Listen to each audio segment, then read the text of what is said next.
Sarah Chen's feet ached with the kind of deep, bone-tired pain that came from 12 straight hours on linoleum floors. The fluorescent lights in Ward C hummed, their endless drone, casting everything in that particular shade of institutional green that made even healthy people look half-dead. She pushed her medication cart past bed after bed, checking vitals, adjusting IVs, documenting the same non-responses she had documented every night for the past 3 months. Bed 247 sat in the corner. The old man inside hadn't moved in weeks. Not really moved. The orderlies turned him every 4 hours to prevent bed sores. The feeding tube delivered nutrition. The catheter took care of the rest. For all practical purposes, the patient in bed 247 was a body, nothing more. The chart said catatonic. The chart said unresponsive. The chart said there was nothing left inside that hospital gown but biological functions and wasted muscle. Sarah almost walked past. She had 6 more beds to check before her shift ended at midnight, and her daughter's school play was tomorrow morning at 9. She needed sleep. She needed to not think about how many patients in this ward would never wake up, never speak, never remember who they used to be before the system swallowed them whole. But the 4-bag was nearly empty. She sighed and moved to the bedside, reaching up to swap the bag for a fresh one. The old man's arm lay across his chest, still and pale in the dim light. She shifted his wrist gently to check the 4 insertion point, making sure it wasn't infiltrating. The hospital gown sleeve rode up just slightly, and Sarah froze. The tattoo was faded, decades old, the ink blurred at the edges from time and sun and whatever hell this man had lived through before ending up in bed 247. But she could still read it. Numbers. Coordinates, she realized. 33.3472 degrees north. 43.7828 degrees east. Below that, a date. November 2004. Below that, something else. A symbol she didn't recognize at first. Then it clicked. Marine Force Recon. The eagle, globe, and anchor with that distinctive lightning bolt. Her father's voice echoed in her memory. Fallujah. November 2004. The stories he used to tell when he thought she was asleep, when the nightmares made him pace the hallway at 3 in the morning. The Marine who appeared like a ghost in the middle of the firefight. The one who held that position for 36 hours straight. The one who saved 23 Marines, including her father, when everyone else said the position was lost. They called him Wraith. Her hands are shaking now. She pulled the sleeve back down carefully, her mind racing. It couldn't be. The odds were impossible. But those coordinates. Her father had mentioned them once, just once, when she asked him where exactly it happened. She had looked them up later. Jolan District, Fallujah, the exact location of the heaviest fighting during Operation Phantom Fury. You're watching from somewhere in the world right now, and we want to hear from you. Drop a comment below and tell us your city or country. Stories like this one, about forgotten heroes hidden in plain sight, happen everywhere. You might have a quiet legend in your own neighborhood whose humble appearance hides an extraordinary past. Now, let's continue. The door to the ward opened with a hydraulic hiss. Dr. Raymond Keller walked in, white coat crisp despite the late hour, clipboard in hand.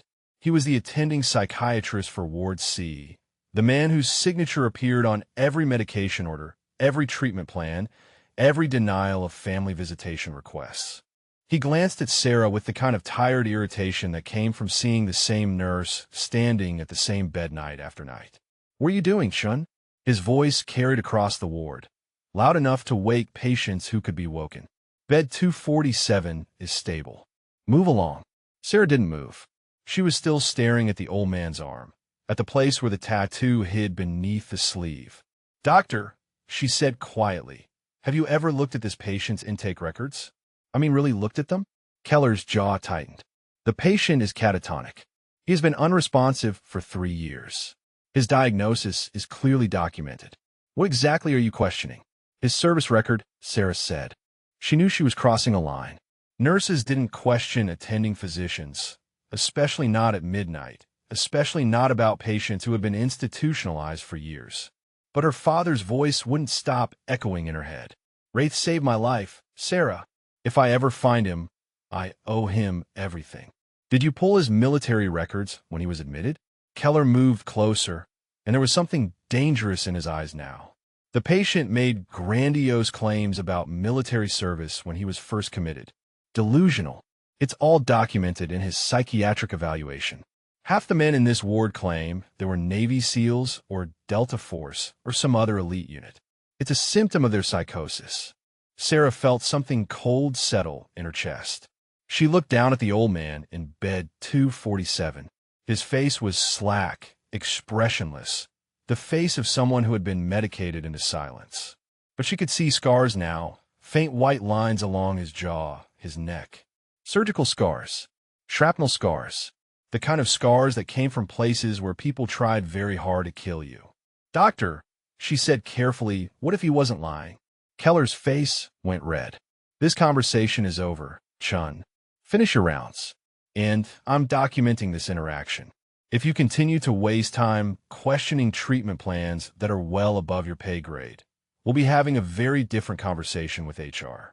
He turned and walked away, his footsteps echoing through the ward. Sarah stood there, still holding the empty 4 bag, still staring at the man in bed 247. The man who might be Wraith. The man who might have saved her father's life while his own life slowly bled away in a VA hospital psychiatric ward. She pulled out her phone and took a picture of the tattoo. Just the coordinates and the date. Just enough to confirm what she already suspected. Then she gently pulled the sleeve back down and adjusted the blanket over his chest. As she did, her fingers brushed against something beneath the hospital gown. A chain. She pulled it out carefully. Dog tags hung from the chain, worn smooth by decades of wear. But there was something else too. A ring. A simple gold wedding band, strung on the same chain as the tags. Sarah's throat tightened. She tucked the chain back beneath the gown and stepped away from the bed. But before she left, she leaned close to the old man's ear and whispered the words her father had whispered in his own nightmares. Thank you, Wraith.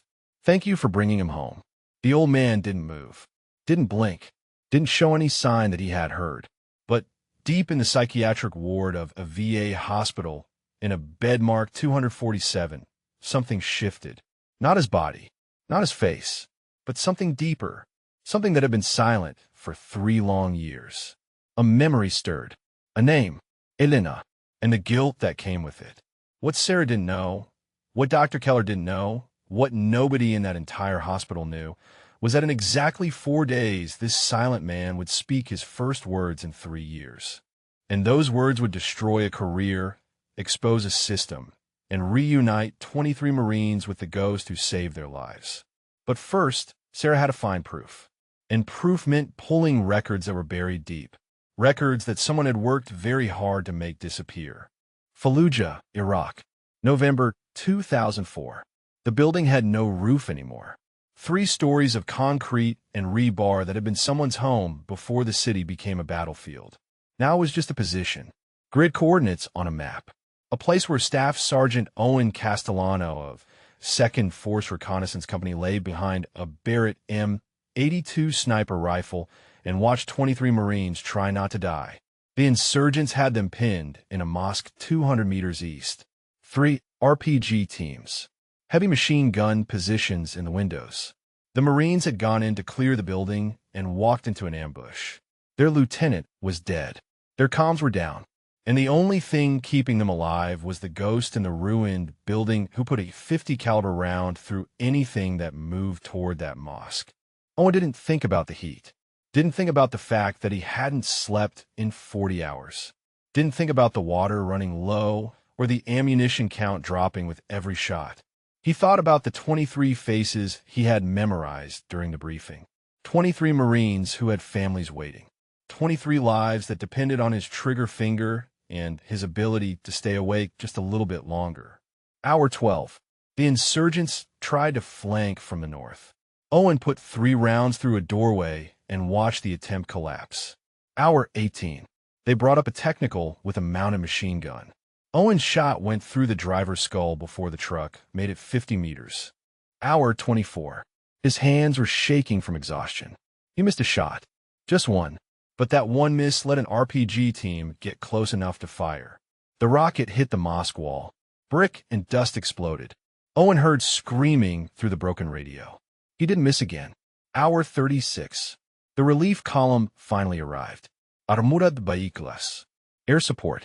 Enough firepower to break the siege and pull those 23 Marines out of hell. Owen stayed in position until every single Marine was loaded into a vehicle. Stayed until the convoy disappeared around the corner. Then, and only then, did he lower his rifle and realize his hand were covered in blood from gripping the weapon so hard the skin had split. They gave him a silver star for that, pinned it on his chest, and called him a hero. The Marines called him something else. Wraith. Because he appeared when you needed him most and disappeared when the job was done. Because death followed him but never touched him. Because he was a ghost who walked through firefights and came out the other side. But Owen Castellano knew the truth. He wasn't a ghost. He was just a man who was very good at killing people before they could kill the people he was supposed to protect. And eventually, that skill would cost him everything. Camp Pendleton, California. February 2008. The call came at 0300 hours. Owen was in the barracks, packing his gear for another deployment. 6 months in Afghanistan this time. Same job, different coordinates. He picked up the phone, expecting orders. Instead, he heard his sister's voice, broken and raw. Elena's dead, Owen. Quel accident. She's dead. The phone slipped from his hand. He stood there in the dark barracks, surrounded by his gear, and felt the world tilt sideways.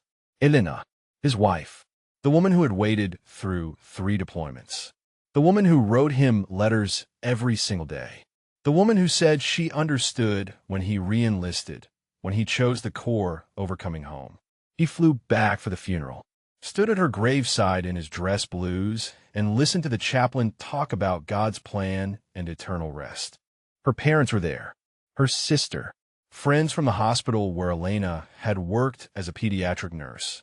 They all looked at him with a mixture of grief and something else, something that felt like blame. You were never here, her sister said after the service. She waited for you. Every deployment, every extension, she waited, and she died waiting. One had no answer for that, because it was true. He had chosen the mission, chosen the Marines, chosen to be Wraith instead of being the husband Elena deserved.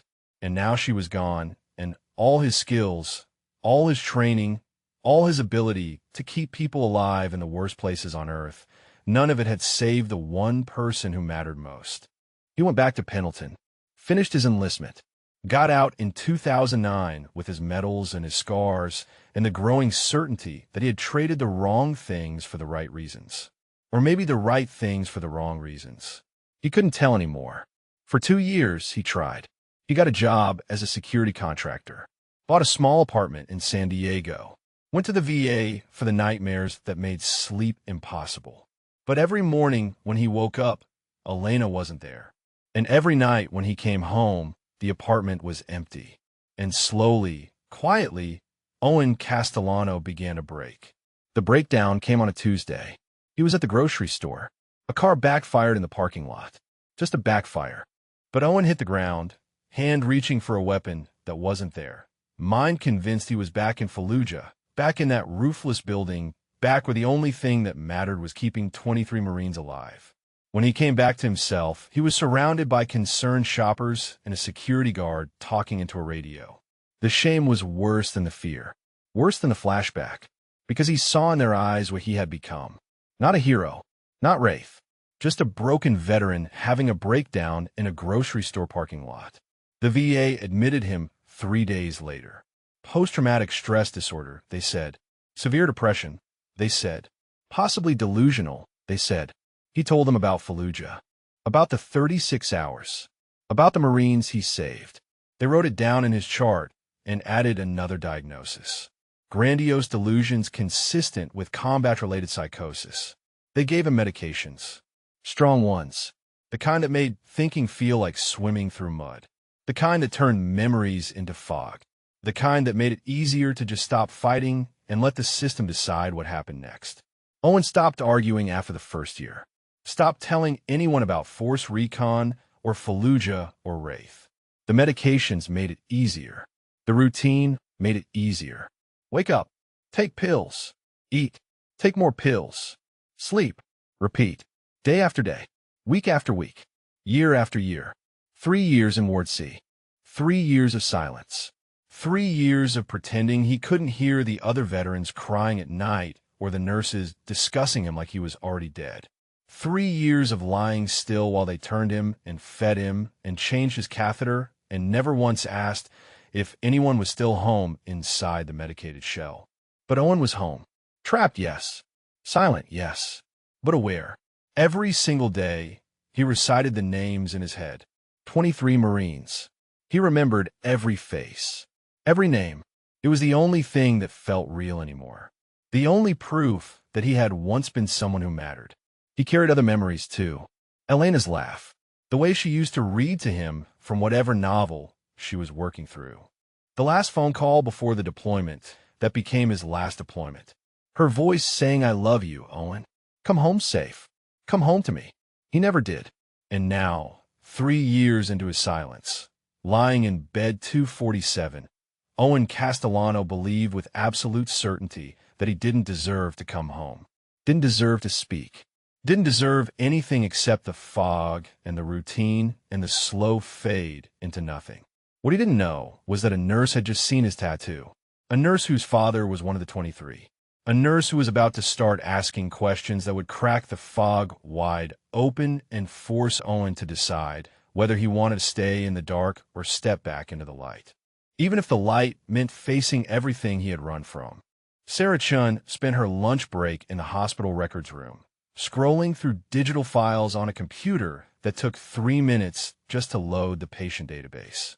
The fluorescent lights buzzed overhead, and somewhere down the hall, a medication alarm beeped its endless rhythm. She typed in the patient number for bed 247 and waited. The file that appeared was thin, disturbingly thin. Admission date, March 2022. Diagnosis, catatonic disorder, post-traumatic stress disorder, major depressive disorder with psychotic features. Medications, a list so long it required scrolling. Previous address, homeless shelter, San Diego. Emergency contact, none listed. Next of kin, none listed. Military service, claimed force recon, unable to verify, likely delusional. That last line made Sarah's stomach turn. Unable to verify. They hadn't even tried. She clicked through to the intake notes, looking for any mention of someone actually calling the Department of Defense, actually pulling service records, actually doing anything except assuming the homeless man in the psych ward was lying. Nothing. Just Dr. Keller's signature on the admission paperwork and a note that said patient exhibits grandiose delusions regarding military service. Recommend high-dose antipsychotics to manage symptoms. Sarah sat back in her chair and stared at the screen. 3 years. Owen Castellano had been in this hospital for 3 years, and nobody had bothered to check if his story was true.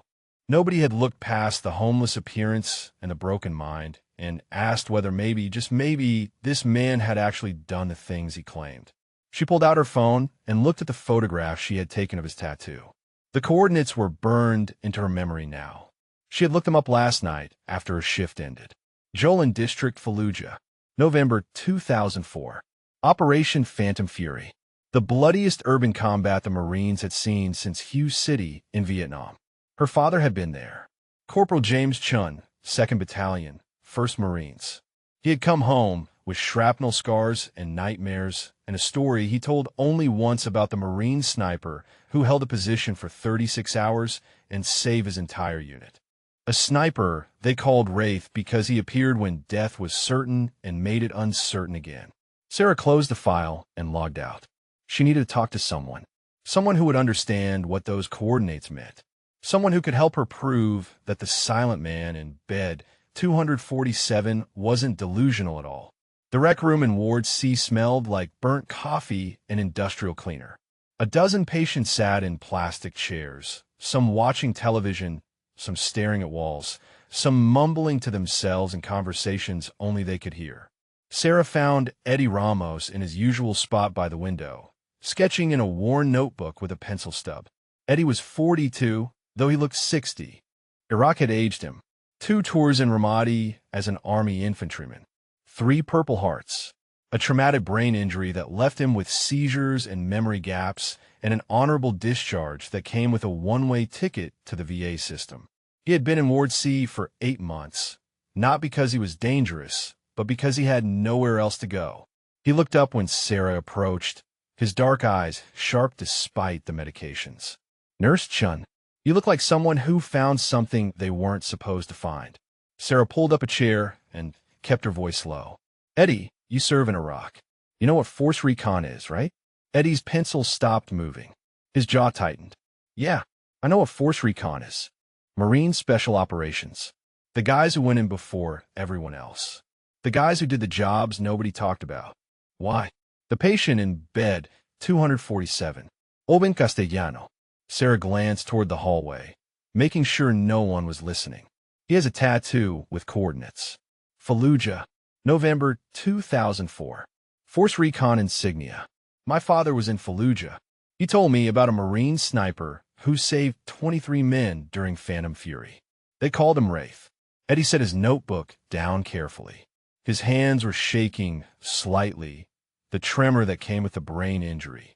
"Your father was one of the 23? Sarah nodded. "Eddie, Dr. Keller thinks Owen is delusional. Says his military claims are grandiose fantasies. But what if they're not? What if he really is Wraith?" Eddie stood up slowly, his eyes distant with memory. "I've been watching that old man for months," he said quietly. "The way he holds himself when the orderlies move him. The economy of motion. The discipline. That's not catatonia, Nurse Chun. That's someone who learned a long time ago how to be still. How to wait. How to be a ghost." "You think he's aware?" Sarah asked. "You think he can hear us?" Eddie walked to the window and stared out at the parking lot. "In Ramadi, we had a saying. The best operators are the ones you never see coming. They move through a firefight like smoke. And when the job is done, they disappear." He turned to face Sarah. "That man in bed, 247? I've seen him tracking movement with his eyes. Just for a second. Just enough to assess. That's not a catatonic patient. That's someone who's choosing to be silent." Before Sarah could respond, the rec room door opened with a sharp crack. Dr. Keller stood in the doorway, his expression thunderous. "Chun, my office. Now." Eddie's hand touched Sarah's arm briefly. "Be careful," he whispered. "The system doesn't like being questioned."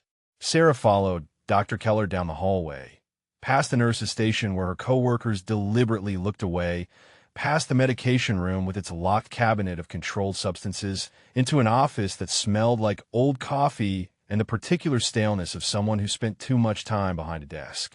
Keller closed the door and turned to face her. His voice was cold, controlled, dangerous.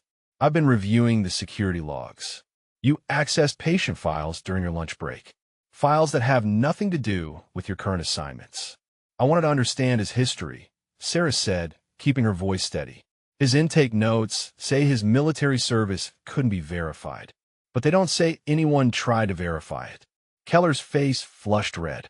"The patient came to us from a homeless shelter with no identification, no family, and a series of grandiose claims about being a decorated war hero. Do you have any idea how common that is? Half the homeless veterans in this city claim they were Navy SEALs or Delta Force or some other elite unit. It's a symptom of their trauma. They create fantasy identities because their real lives are too painful to face." "But his tattoo," Sarah started, "can be purchased at any tattoo parlor for $100, Keller interrupted. "I've seen fake service tattoos before.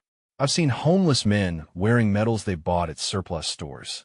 I've seen patients so committed to their delusions that they study military history to make their stories believable. This is textbook grandiose delusional disorder, and you questioning my diagnosis is both inappropriate and potentially harmful to your career here." Sarah felt something cold settle in her chest. "What if you're wrong?" she asked quietly. "What if he really did serve? What if his service record is just buried in some database and nobody bothered to look hard enough?"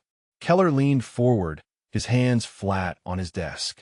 "Then you're saying I've been medicating a decorated veteran into silence for 3 years. You're saying I've committed medical malpractice. You're saying my professional judgment is so flawed that I can't tell the difference between a delusional patient and a war hero. Is that what you're saying, Nurse Chun? The silence stretched between them. Sarah knew she was standing at a crossroads. Back down now, and Owen Castellano would spend the rest of his life silent and forgotten in bed. 247. Push forward, and she might lose her job, her career, everything she had worked for. She thought about her father, about the way his hands still shook sometimes when thunder rolled overhead, about the story he told only once, about the Marine who saved him when everyone else said saving was impossible. I'm saying someone should verify his service before we assume he's lying, Sarah said. I'm saying that tattoo has specific coordinates that match a real battle. I'm saying maybe we owe him the respect of checking. Keller's voice dropped to a whisper. You're on thin ice, Chun. Very thin ice. I'm documenting this conversation. And if I see you spending one more minute questioning treatment plans, accessing files without authorization, or undermining the medical care in this facility, you'll be looking for a new job. Am I clear? Crystal clear, Sarah said. She left his office and walked back toward C. Her hands were shaking. Her career might be over. But as she passed bed 247 and saw the old man lying there, silent and still, she made a decision.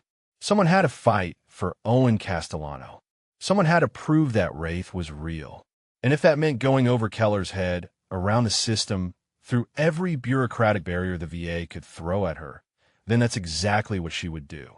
Because her father had come home from Fallujah, and the man who made that possible deserved better than this. Inside the fog, Owen Castellano counted names.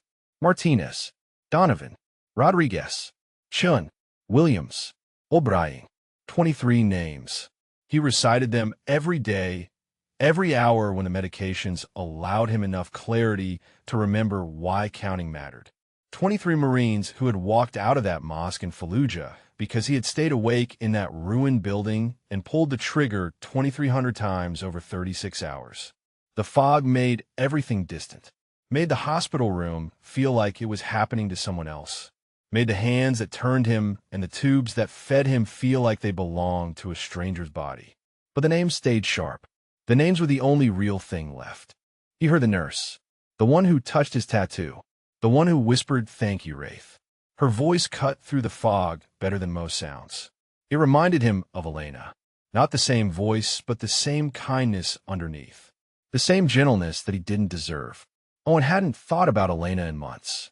The medications made remembering too painful, made it easier to let her fade into the general gray of everything else. But now, with the nurse's voice echoing in his mind, the memories came flooding back whether he wanted them or not. Camp Pendleton, 2006. Before Fallujah, before everything fell apart, Elena had driven down from Los Angeles to see him before deployment. They had 48 hours together. 48 hours to pretend that war wasn't waiting, that he wouldn't be leaving in 2 days for a place where people would try very hard to kill him. They spent the first day at the beach, just sitting on the sand, watching the waves, not talking about anything important. Elena brought a book, some novel about a woman who traveled through time. She read passages out loud, her voice rising and falling with the story, and Owen listened with his head in her lap and thought this moment right here, this is what I'm fighting for. That night, in the cheap motel room off base, she asked him a question she always asked. Promise me you'll come home. Promise me, Owen. And he always gave the same answer. Y promise, Elena. I always come home. But promises made by men who went to war were fragile things. Owen had learned that truth the hard way. The deployment lasted 8 months. 8 months of missions that didn't officially exist, of places that weren't on any map, of doing things that would never appear in any after-action report. Force Recon operated in the spaces between official policy and operational necessity. They were ghosts, and ghosts didn't leave records. Elena wrote him letters. Every single day, sometimes just a few lines about her shift at the hospital, about the kids she treated in pediatrics, about the mundane, beautiful normalcy of a life that felt impossibly distant. Sometimes longer letters, full of the future they were building together, the house they would buy, the children they would have, the life that waited on the other side of the war. Owen kept every letter in a waterproof bag in his pack. Read them when the missions got too dark, when the things he did started to feel more real than the person he used to be.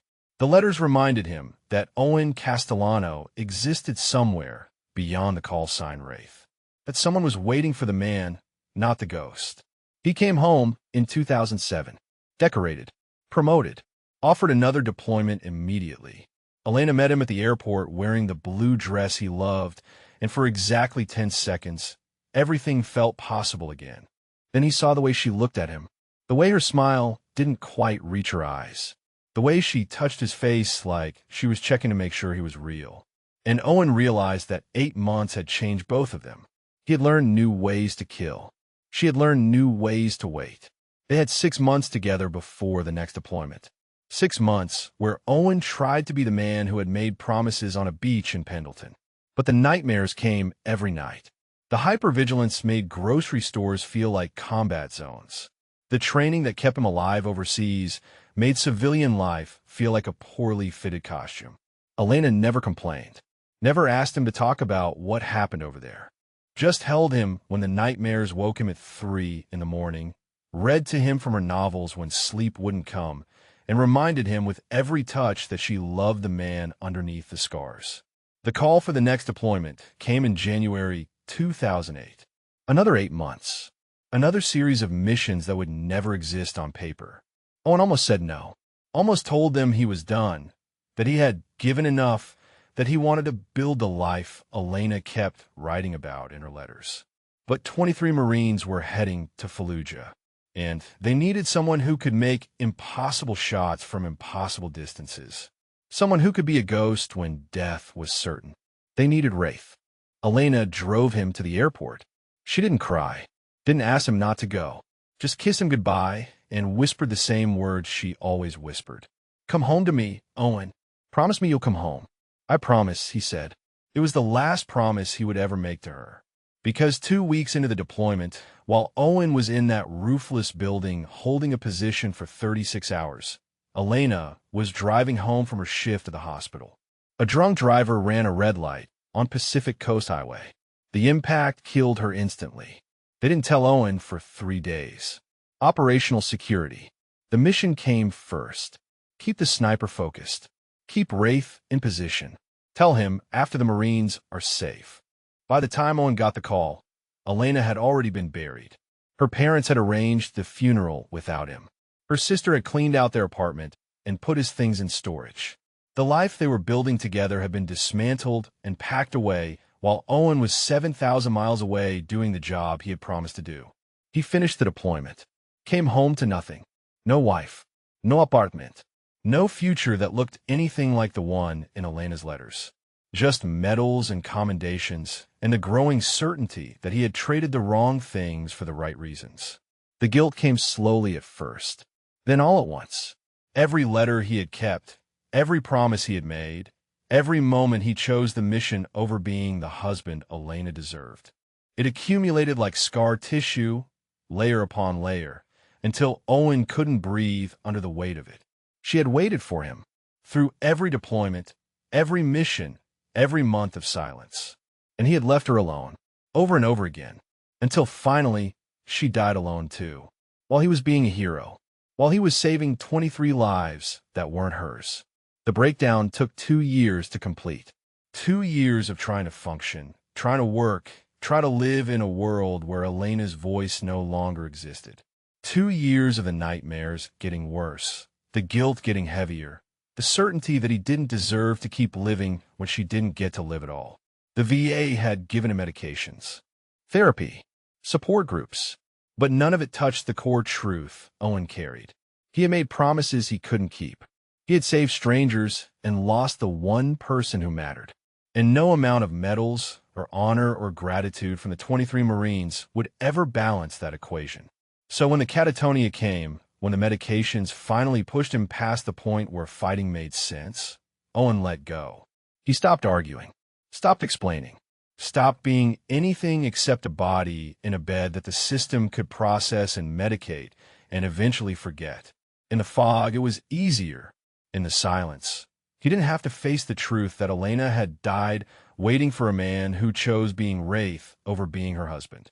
But now the nurse had whispered his call sign. Now someone was asking questions.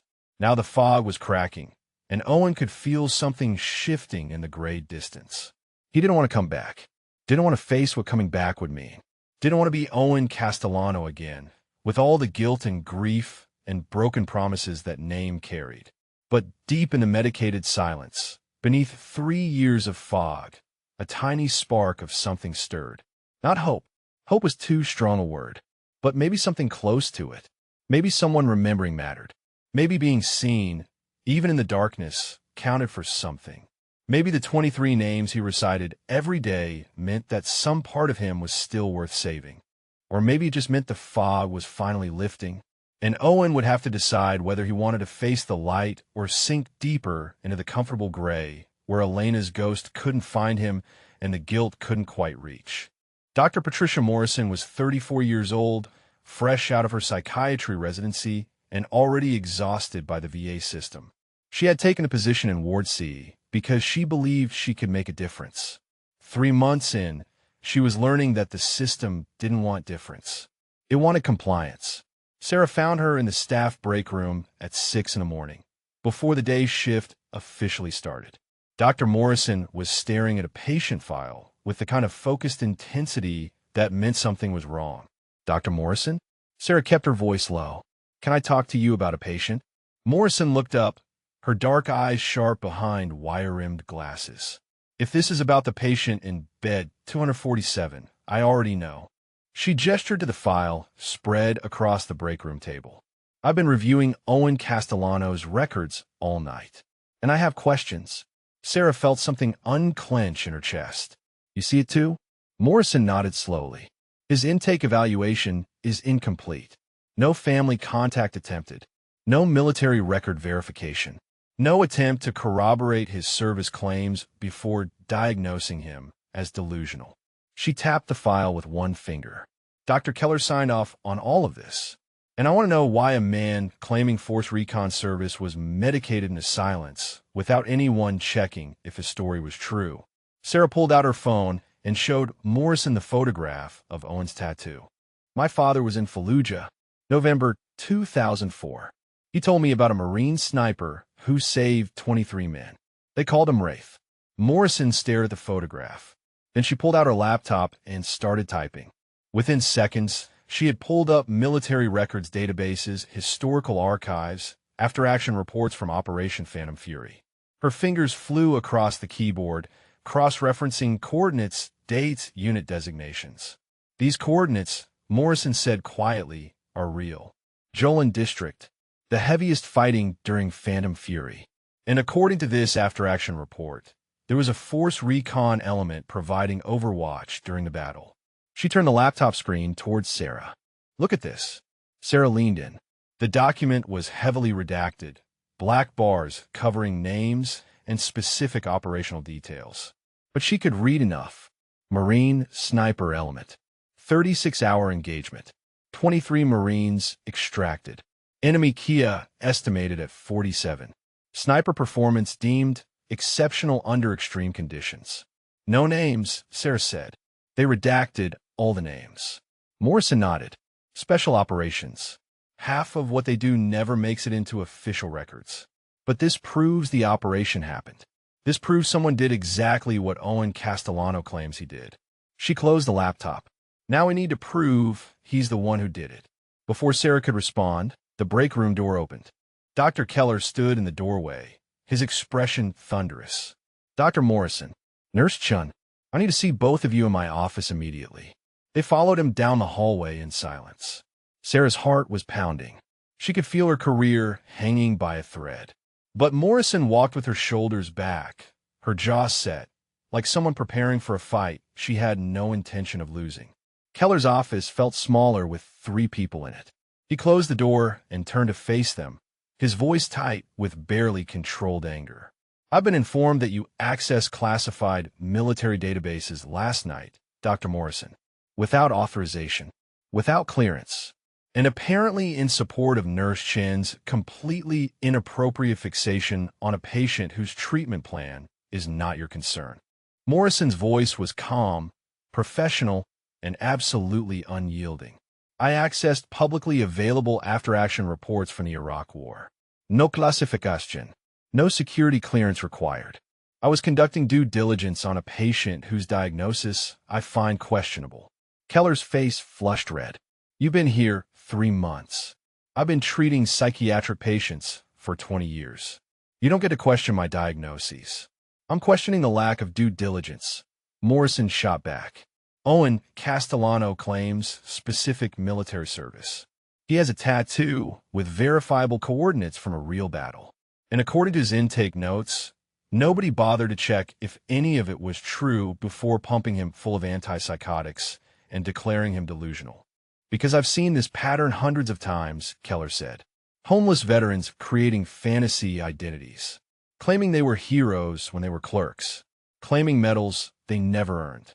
It's textbook trauma response. They can't face what they really were, so they invent what they wish they had been. Then it should be easy to prove, Morrison said. Pull his DD-214. Contact the Marine Corps. Verify his service record. If he's lying, the records will show it. If he's not lying, then we've been medicating a decorated veteran into silence for 3 years, and that's medical malpractice. The silence in the office was absolute. Sarah watched Keller's face cycle through anger, defensiveness, and something that looked almost like fear. Because Morrison was right. If Owen Castellano really was Wraith, if his service record backed up every claim, then Keller had committed the exact kind of institutional failure that ended careers. Fine, Keller said finally. His voice was cold, clipped, dangerous. I'll request his military records. Through official channels. It will take weeks, maybe months. And when those records come back showing he was discharged for psychiatric reasons, when they show he never served in force recon, never set foot in Fallujah, you both will be looking for new positions. Am I clear? Crystal clear, Morrison said. They left Keller's office. Sarah was shaking. Morrison put a hand on her shoulder briefly. That bought us time, she said quietly. But not much. We need to find proof before those records come back. Because if we're wrong, we're both done. Sarah nodded. And if we're right, then we expose a system that's been burying veterans alive, Morrison said. And we give Owen Castellano a chance to come back from wherever he's been hiding. That afternoon, Sarah found Eddie Ramos in the rec room again. He was sketching, but his hands were steadier than usual, his eyes sharp with purpose. She pulled up a chair beside him. Eddie, she said quietly, I need your help. I need to prove that Owen Castellano is who I think he is. And I need to do it before Dr. Keller buries this whole thing in bureaucracy. Eddie set down his pencil. What do you need? Someone who knows what force recon looks like, Sarah said. Someone who can recognize the signs, the training, the habits. Someone who can look at Owen and tell me if he's the real thing or if I'm chasing ghosts. Eddie was quiet for a long moment. Then he stood up. Come with me. They walked towards C together. Eddie moved slowly, carefully, the way someone with a traumatic brain injury moved when they were trying to stay focused. They stopped outside the door to bed 247. Through the window, they could see Owen lying still, his face slack, his body motionless except for the shallow rise and fall of breathing. Watch his hands, Eddie said softly. Watch how they rest. See how the fingers are slightly curved? That's triggered discipline. Muscle memory. Even unconscious, even medicated, his body remembers. He pointed to Owen's shoulders. See how square they are to his body. That's shooting position. Prone sniper position. His body defaults to it.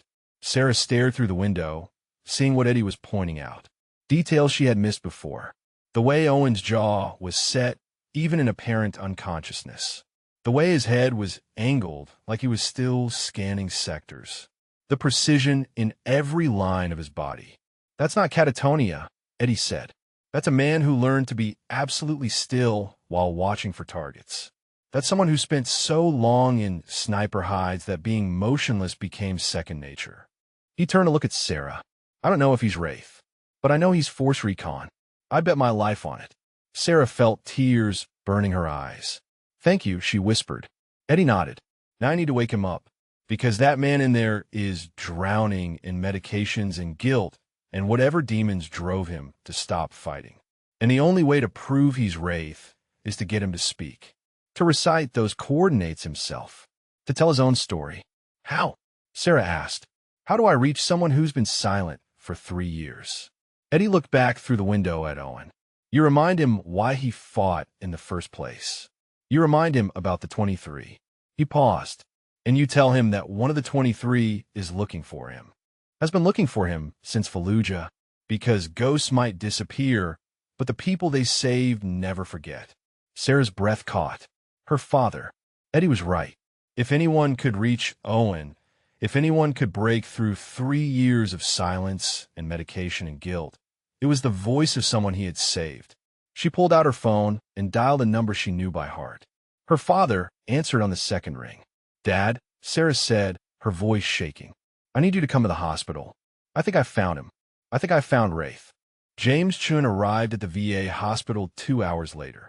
He was 61 now, gray at the temples, his hands marked with the faint white scars of shrapnel wounds that had healed 17 years ago but never quite disappeared. He walked with the bearing of a man who had been a Marine once and never stopped being one, even after the uniform came off. Sarah met him in the parking lot.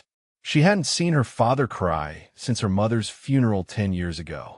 But when she showed him the photograph of Owen's tattoo, when she told him about the coordinates and the date and the call sign, tears ran down his weathered face without shame. "Wraith," he whispered. His voice broke on the name. "After all this time, I thought he was dead. We all thought he was dead." Sarah took his arm and led him inside. They walked through the familiar hallways of the VA hospital, past the waiting room full of veterans seeking help the system struggled to provide, past the pharmacy where medications were dispensed like candy to quiet the screaming in minds the system didn't know how to heal. Ward C smelled like antiseptic and hopelessness. James stopped at the door, his hand on the frame, his breathing suddenly ragged. Sarah watched her father steel himself, watched him pull on whatever remained of the Marine he had been in Fallujah when death was certain and salvation came from a ghost in a ruined building. "He's in bed, 247, Sarah said softly. "He hasn't spoken in 3 years. The doctors think he's catatonic, but Eddie thinks he's aware.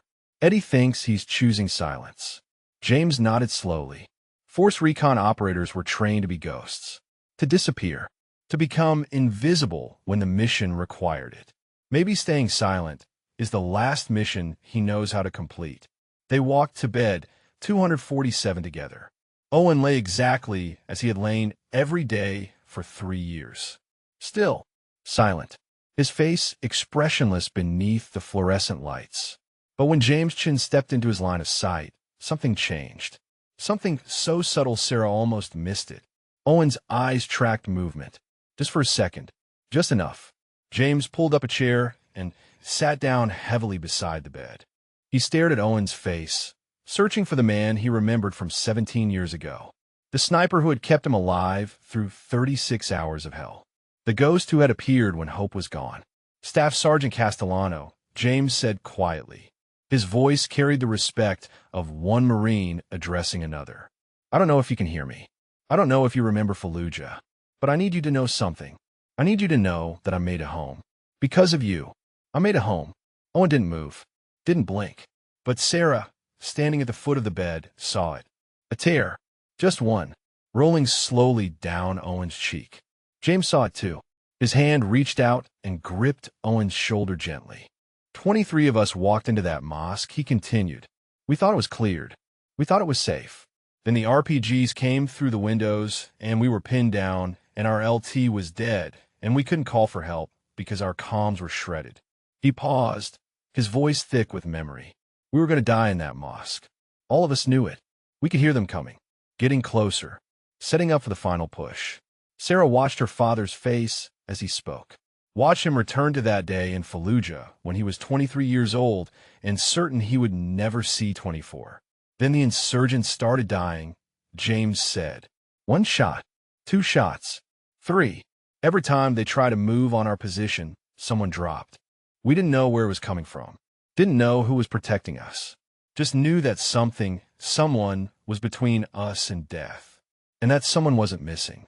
Owen's hand moved, just slightly, just enough for his fingers to curl, like they were gripping something only he could see. A rifle, a trigger, muscle memory reaching through 3 years of medications and silence. 36 hours, James said. You held that position for 36 hours. We found out later.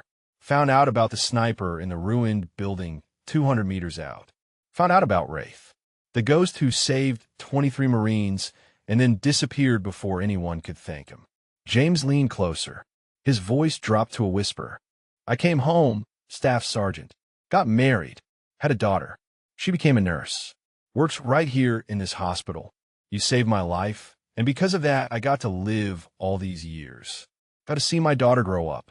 Got to be something more than a name on a wall. Sarah felt her own tears now, hot and sharp.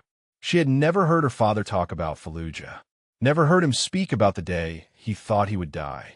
Never understood the depth of what Wraith had given him. But I never forgot, James continued. None of us forgot. The 23, we stayed in touch. Some of us. We tried to find you.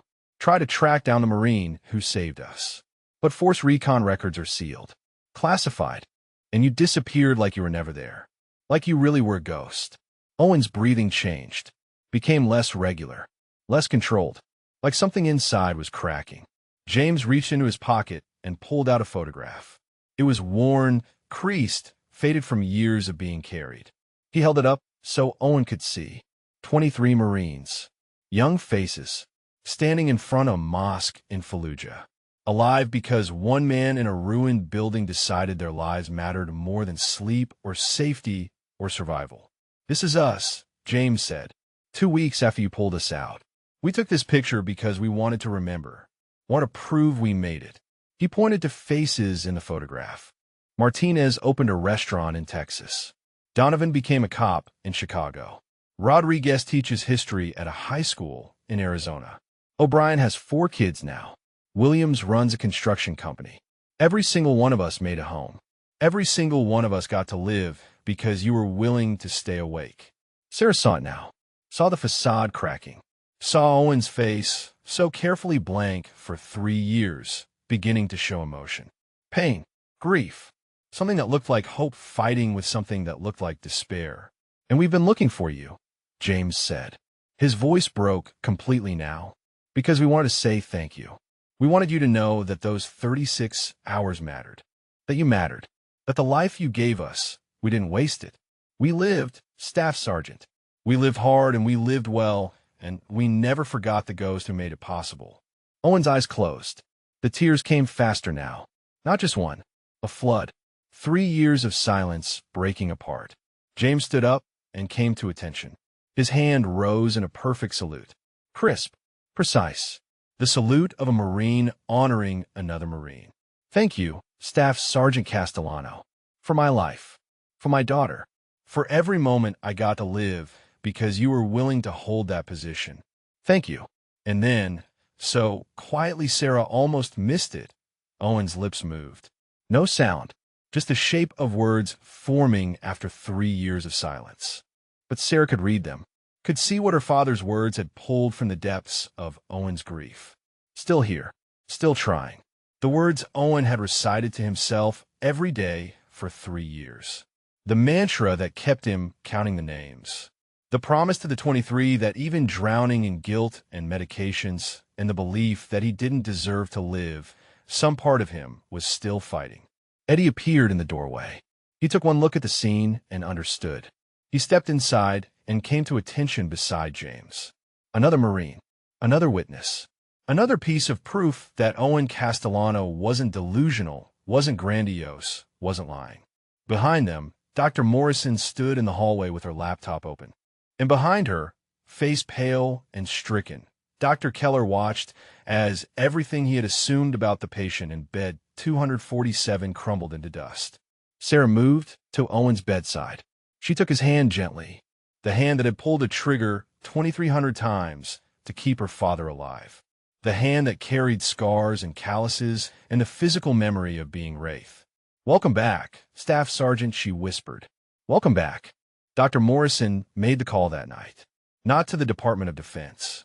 Not through official channels that would take months and disappear into bureaucratic black holes. She called a friend from medical school who now worked at the National Archives. Someone who had access to declassified military records. Someone who owed her a favor. The records arrived by secure email at 3 in the morning. Morrison was still awake, sitting in a hospital break room with Sarah and James Chun, drinking coffee that had gone cold hours ago. When her laptop chimed, all three of them leaned forward. Morrison opened the attachment. Page after page of service records, commendations, after-action reports. And there, in black and white, was the proof they had been searching for. Staff Sergeant Owen Michael Castellano, United States Marine Corps, 2nd Force Reconnaissance Company. Service dates, 2001 to 2009. Déploiement, Afghanistan 2003, Irak 20 042 005, Irak 20 060 2007, Afghanistan 20 072 2008. Morrison scrolled down. Awards and decorations. Silver Star for Actions in Fallujah, November 2004. 2 Bronze Stars with Valor Device. Purple Heart. Navy and Marine Corps Commendation Medal. The list went on. She clicked on the Silver Star citation. The text was partially redacted, names and specific operational details blacked out. But enough remained to tell the story. Marine Sniper Element providing overwatch during urban combat operations. Sustained enemy contact over 36-hour period. Enemy casualties estimated at 47 confirmed. Friendly casualties prevented through exceptional marksmanship and tactical awareness. 23 Marines extracted safely due to snipers' actions. James Chun read over Morrison's shoulder, his hand covering his mouth. That's it, he whispered. That's the day. That's Wraith. Sarah felt something unlock in her chest. 3 years. Owen had been in this hospital for 3 years, medicated in his silence, labeled delusional, treated like his service was a fantasy. And all of it was real. Every word, every claim, every coordinate tattooed on his wrist. Morrison looked up at them, her eyes bright with anger and vindication. I'm taking this to the hospital administrator first thing tomorrow morning. And I'm filing a formal complaint against Dr. Keller for failure to conduct due diligence and inappropriate use of psychiatric medications. What about Owen? Sarah asked. Can we reduce his medications now? Can we start bringing him back? Morrison nodded slowly. I'm changing his treatment plan tonight. We'll start tapering the antipsychotics immediately. But Sarah, you need to understand something. She closed her laptop and looked directly at Sarah. Owen didn't become catatonic because of mental illness. He chose silence because speaking was too painful. The medications just made it easier for him to hide. When we take those medications away, he's going to have to face everything he's been running from. James spoke quietly from the corner. Elena. He's going to have to face losing Elena. Morrison looked at him questioningly. James explained what he had learned from talking to other veterans who had known Owen after the war. About Owen's wife dying while he was deployed. About the guilt that broke him. About how he blamed himself for choosing to save 23 strangers while his wife died alone. So when he wakes up, Morrison said slowly, he's not going to feel relief. He's going to feel all that grief again. Fresh. Raw. Like it just happened. Sarah thought about the wedding ring hanging on a chain beneath Owen's hospital gown. The photograph tucked in his pillowcase. The way his lips had moved to form words he hadn't spoken in 3 years. Still here. Still trying. He needs to know it wasn't his fault, Sarah said. He needs to know Elena wouldn't want him to spend the rest of his life silent in a hospital bed.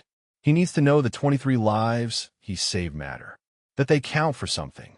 James stood up and walked to the window. Dawn was breaking over the city, pale light creeping across the parking lot. I'll talk to the others, he said. The 23. We stayed in touch. Some of us. I'll tell them we found Wraith. I'll tell them he needs us now the way we needed him in Fallujah. Over the next 2 days, Morrison reduced Owen's medications systematically. She documented everything carefully, building a case against Keller's treatment decisions, creating a paper trail that would protect her when a reckoning came. Sarah watched Owen during every shift, watched for signs that awareness was returning. The changes were subtle at first. His eyes tracked movement more consistently.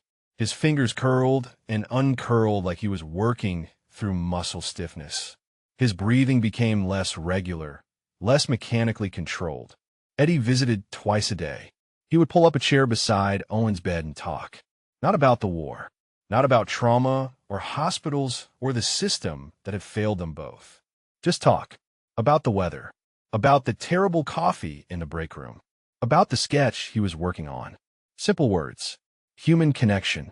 A reminder that the world outside the fog still existed. On the third day, Owen's eyes opened fully for the first time in 3 years. Not the half-lidded blank stare of someone heavily medicated, but actual awareness, actual presence. He looked around the room slowly, taking in the fluorescent lights, the institutional walls, the 4 stand beside his bed. Then his eyes found Sarah. She was checking his vitals, her hands gentle on his wrist as she counted his pulse. Owen stared at her face like he was trying to remember where he was, how he had gotten here, how much time had passed. "Sarah," he said. His voice was a broken whisper, rough from years of disuse. "You're James Chen's daughter." Sarah's breath caught. "You remember. You heard everything." Owen closed his eyes briefly. "Every word. Every visit. Every time you whisper my call sign. I heard all of it. I just couldn't find my way back. Couldn't remember why I should." "What changed?" Sarah asked softly. "Your father," Owen said, seeing his face, knowing he lived, knowing the 23 made it home and built lives and didn't waste what I gave them. He paused, his throat working. "For 3 years, I believed Elena died because I chose wrong. Chose the mission over being her husband. Chose saving strangers over being the man she needed." Sarah pulled up a chair and sat down. "My father told me about his family, his grandchildren, the life he got to live because you held that position." She took Owen's hand carefully. "You didn't choose strangers over Elena. You did your job. You saved lives. And Elena loved you for being the kind of man who would do that job." Owen's eyes filled with tears. "She died alone." "No," Sarah said firmly. "She died knowing you were exactly where you were supposed to be, doing exactly what you were trained to do, saving lives, being the Marine she married. She wouldn't want you silent in a hospital bed for 3 years, drowning in guilt. She would want you to live." Owen stared at the ceiling, tears running down into his hairline. "I don't know if I remember how." "Then we'll teach you," a voice said from the doorway. James Chun stood there with another man. Older, graying, a Marine Corps tattoo visible on his forearm. The second man stepped forward, his eyes locked on Owen's face. "Staff Sergeant Castellano," the man said, his voice breaking. "I'm David Martinez. You saved my life in Fallujah. I brought someone who wants to meet you." A young woman stepped into the room behind Martinez. She was maybe 25, dark hair, bright eyes. She looked at Owen with a mixture of awe and gratitude. "This is my daughter," Martinez said. "Maria. She's a doctor now. Pediatrics. She exists because you kept me alive long enough to come home and start a family." He put his arm around his daughter. "I named the restaurant after you. Wraiths. Because I wanted to remember every single day that I got to live because of your courage." Owen couldn't speak, could only stare at the faces gathering in his room. James, Martinez, Maria, Eddie standing in the background, Sarah holding his hand. All of them here. All of them proof that 36 hours in a ruined building had meant something, had created ripples that spread across 17 years and touched lives Owen had never seen. More would come, Sarah knew. More of the 23. More families.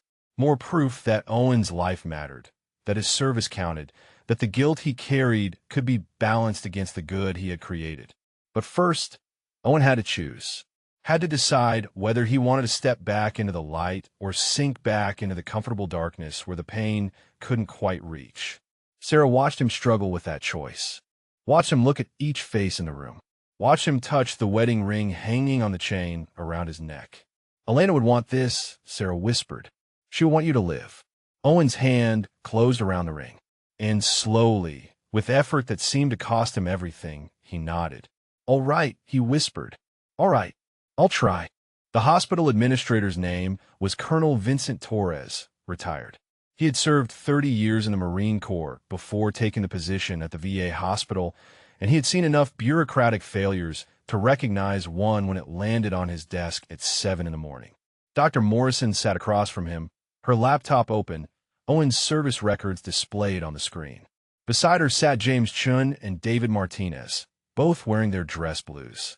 They had come in uniform deliberately. A statement. A reminder that the man being discussed wasn't just a patient. He was a brother.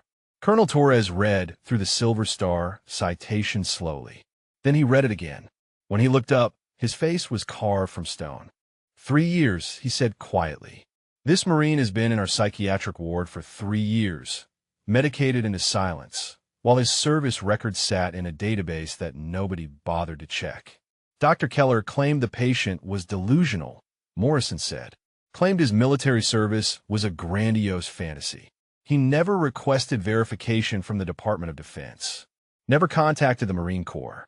Never did any due diligence before diagnosing Owen Castellano as psychotic and prescribing antipsychotics that rendered him effectively catatonic. Torres closed the laptop with a sharp click. Where is Dr. Keller now? In his office, Morrison said. I informed him this meeting was taking place. He declined to attend. Torres stood up, his jaw tight. Then we'll bring the meeting to him. They walked through the hospital in formation. Torres in front. Morrison and the 2 Marines behind him. Staff members stepped aside, sensing that something significant was happening. Sensing that the careful bureaucratic order that kept the VA functioning was about to crack wide open. Dr. Keller's office door was closed. Torres didn't knock. He opened the door and walked in like he was still commanding Marines in a combat zone. Keller looked up from his desk, startled, his face immediately shifting to defensiveness. Colonel Torres, he started. This is highly irregular. I have patients to attend to, and you have one patient we need to discuss, Torres interrupted. Staff Sergeant Owen Castellano. Call sign Wraith. Silver Star recipient. The Marine you've been medicating for 3 years based on a diagnosis you never bothered to verify. Keller stood up, his hands flat on his desk. I followed standard psychiatric protocols. The patient presented with symptoms consistent with delusional disorder. His claims about military service fit a well-documented pattern of trauma-induced fantasy. Did you request his service records? Torres asked. The process takes months, Keller said. And given the clear psychiatric presentation, that's a no, Torres said. His voice was cold, precise, the voice of a colonel who had spent 30 years making decisions that kept Marines alive. You assumed. You diagnosed based on assumption. And then you medicated a decorated combat veteran into silence without ever confirming whether his story was true. James Chun stepped forward. His voice was steady, controlled, but Sarah had told him about the tremor in his hands, about the barely controlled rage at what had been done to the man who saved his life. I was in Fallujah, Colonel, November 2004. I was one of the 23 Marines that Staff Sergeant Castellano kept alive for 36 hours while he held a sniper position against overwhelming enemy forces. Everything he told you was true. Every word. Martinez moved beside James. I was there too, Colonel. 2nd Force Recon. I watched Wraith work. I saw what he did. And for 3 years, while this man has been medicating him into silence, I've been trying to find the Marine who saved my life so I could say thank you. Keller's face had gone pale. His hand was shaking now. You don't understand the complexity of psychiatric diagnosis. The patient was homeless, non-responsive, showed no initiative. These are classic signs of severe mental illness requiring aggressive medication management. The patient was homeless because he was drowning in grief over his wife's death, Morrison said. He was non-responsive because your medications rendered him incapable of responding. And he showed no initiative because you never gave him a reason to hope that anything would change. Torres pulled out his phone. I'm calling the Inspector General's office. This facility will be investigated for failure to provide appropriate care to veterans. And Dr. Keller, you are suspended from patient care effective immediately pending a full review of your treatment decisions. Keller's voice rose, panic edging in. You can't do that. I have patients who depend on me. I have a caseload of, You have a ward full of veterans who might also be misdiagnosed, Torres said. Veterans who might also have legitimate service records that you never bothered to verify. Veterans who might be medicated into silence because it's easier than doing the hard work of actually helping them heal. The silence in the office was absolute. Morrison watched Keller's career crumble in real time, watched him realize that the shortcuts he had taken, the assumptions he had made, the veterans he had dismissed as delusional, all of it was coming due. What about Castellano? Keller asked quietly. What happens to him now? He gets the care he deserves, Torres said.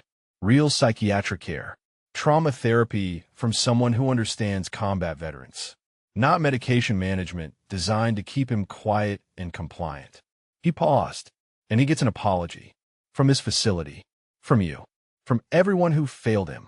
They left Keller's office and walked back towards C. Owen was awake, sitting up in bed with Sarah's help. The physical therapist was there, working with him on basic movements after 3 years of immobility. His muscles had atrophied. His body had forgotten how to do simple things like standing or walking. But his mind was clearing more each hour. Colonel Torres came to attention when he entered the room. The physical therapist and Sarah both stepped back. Owen looked up at the colonel with eyes that were still haunted but no longer empty. Staff Sergeant Castellano, Torres said. His voice carried the weight of command, but also something else. Respect. Deep, unwavering respect. I'm Colonel Vincent Torres, administrator of this facility. I need to tell you something on behalf of the United States Marine Corps and the Department of Veterans Affairs. Owen watched him silently. We failed you, Torres said. This facility failed you. The system failed you. We took a decorated combat veteran and medicated you into silence without ever verifying that your service was real, that your sacrifice mattered, that you deserved better than a bed in a psychiatric ward and a diagnosis based on assumptions. Torres moved closer. I've read your Silver Star citation. I've spoken with the Marines you saved. I know what you did in Fallujah. I know what it cost you. And I know that losing your wife broke something inside you that we should have helped you heal instead of burying under medications. Owen's throat worked. His hands gripped the bedsheets. Thank you, Colonel, he said quietly. But I don't blame the system. Je chose silence. I chose to stop fighting. I gave up. You gave up because you believed you didn't deserve to keep living, Torres said. You believed that saving 23 Marines while your wife died meant you chose wrong. But Staff Sergeant, you didn't choose. You did your job. You were exactly where the Marine Corps needed you to be. And Elena, your wife, she knew that. She married a Marine.